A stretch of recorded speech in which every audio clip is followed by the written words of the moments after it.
And one of the issues that we've dealt with before the healthcare was energy policy. We need to have a comprehensive energy policy in this country. Businesses spend a lot on energy, and it's important that we get an all-of-the-above strategy. We need to look at wind, solar, nuclear, alternative energy sources. Those are very, very important. And we need to lessen our dependence on foreign energy as well. One of the bills that passed recently was a national energy tax called the Cap and Trade Bill. And what that does is it caps carbon emissions of all emitters of any business, small business, big business, anyone that emits carbon. And you have to trade allowances that the government will issue, billions of dollars in allowances that you'll trade with other people. Now, the government hadn't gotten a lot of things right. I don't know how they're going to get that right. They couldn't get passports out to people in the proper fashion. You know, there's other government agencies that don't run that well, Social Security, Medicare. I don't know how they're going to run this, but we need to make sure we, like I said earlier, have an all-of-the-above strategy. And instead of taxing every Oklahoma family, what this bill does, $3,100 a year to heat and cool their home and put gas in their tank, a better approach to protect the environment and lessen our dependence on foreign energy is focusing on natural gas. We have an abundance of natural gas here in the United States. Because of new drilling techniques and hydraulic fracking that's going down with a lot of pressure and cracking the porous rock to get more gas out, every field that we found recently supersedes the next field. As a result, we have over 120 years supply of natural gas here, and why don't we use that? If we use that, we can lessen our dependence on foreign oil, and it's American-made. And Oklahoma, as well, is one of the largest gas-producing states in the United States. That's why recently I introduced a bill to address this natural gas issue by getting more natural gas vehicles on the road.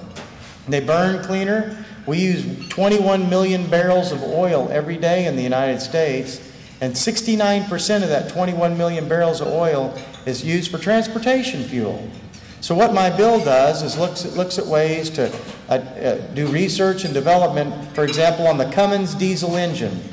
The Cummins diesel engine, on 1 MCF of gas, let's say that's $3 a gallon equivalent of diesel, is equivalent to 7 gallons of diesel, which at $3 a gallon would be a $3 to $21 advantage. Now that's a no-brainer.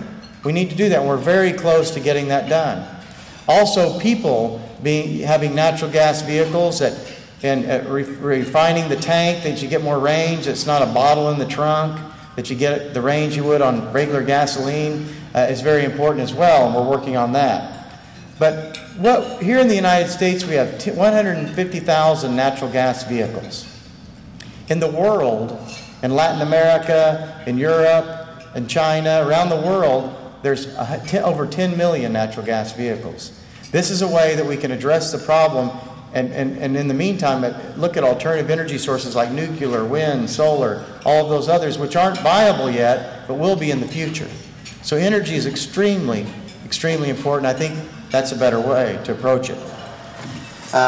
You know, I've gone around and I haven't found too many people that support this measure. People are scared. You know, you hear a lot of people at these town hall meetings voicing their concerns, and I'm glad they do. But everyone is a little upset right now. They have a little anxiety in them about, are they going to lose their job? We all know someone that's lost a job, a family member, a friend. Some people have their children have worked their way through college now and are out in the workforce. It's very difficult to find a job. So there's a lot of anxiety out there, and they see Washington spending all this money.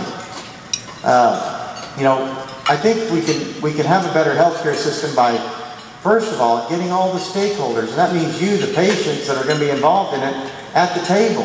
And that hasn't happened in this process. We need to get everybody together, the doctors, the hospitals, the patients, insurance companies, everyone sitting together at the table.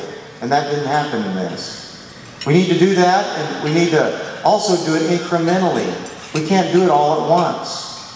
We need to look at things like, how are we going to get people insurance? One of the ways we can do it without government getting involved and running it is allowing a tax credit for people to purchase their own health insurance, that the company, that aren't dependent upon the company, that will be portable and go along with them. If they were working at a company and they decided to start their own business, heck, their health insurance would go over with them. We need to look at things like the associated health care plans. If someone's a member of the Hispanic Chamber of Commerce, which is a member of the U.S. Hispanic Chamber of Commerce, and the hundreds of thousands of members that are members of that, and their families, why can't they collectively purchase health insurance using the volume discount and the buying power of hundreds of thousands of people? You know, and that's a better approach. We need to look at medical savings accounts, health savings accounts. We need to make sure that people with pre-existing conditions can get coverage, and we have to be honest about who is not insured in this country. A lot of times through S-CHIP and other healthcare programs that are out there, one of them, state health insurance for children, was offered recently in Congress. It passed. And really it's called state health insurance for children. And about 9 million children in America fall through the cracks and really do need this service. But what happened was people in Congress added more people to that. You know, adults and other people. We need to truly make it for the people that need it. And that's what we need to do. We need to find, what's that number out there, the people that truly need the health insurance. Let's not inflate it. Let's find out who they are, and we can help them with some way. But I think in this plan that Barack Obama has proposed, you know, because it taxes small business 8%, if their plan's better than a government option, they estimate at least 100 million, some say more, would leave private insurance, their own private insurance, and go to the government option. That's not the way to do it. We want people to keep their private insurance, not get them on the government insurance. We also have one thing in Washington that's going on as well, is we're spending too much money, we're borrowing too much money, and we're taxing too much. And what that really, small business people are very concerned about that. You know, a lot of small business people are looking at providing health insurance for their employees. They're looking at regulatory things that are out there, that they don't have lobbyists and big, you know, government affairs offices. They have to, you know, someone has to come off the floor or come out of the office and deal with all that stuff. And they're very concerned about all this. Another thing that small business people tell me that they're concerned about is access to capital. You know, one of the things that's happened since these big banks and all this mortgage-backed securities and collateral debt swaps and all these crazy exotic financial instruments get us in so much trouble, what's happening is there's been an over-regulation on the smaller banks, the community banks. And they're the ones that have really kept everything going. And we want to make sure there's the SBA, grants, there's capital available for small business people to start businesses. Because again, small business is the backbone of our economy. Even under the health care bill, they know that, so that's why they're taxing in the health care bill, small business, $818 billion. You know, right now in these economic slow times, taxing our way out of this and taxing small business is probably not the most prudent approach to getting out of these economic slow times.